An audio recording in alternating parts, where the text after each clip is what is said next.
తీర్మానం చేసుకో.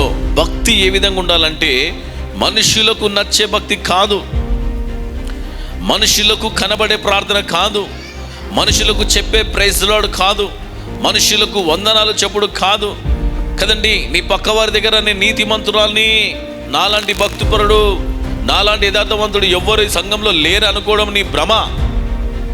ఎవరికి నువ్వు భక్తిపరుడు? దేవుని, సర్వోన్నతమైన దేవుని ఎదుట నువ్వు భక్తిపరుడుగా ఉండాలా. హల్లెలూయా.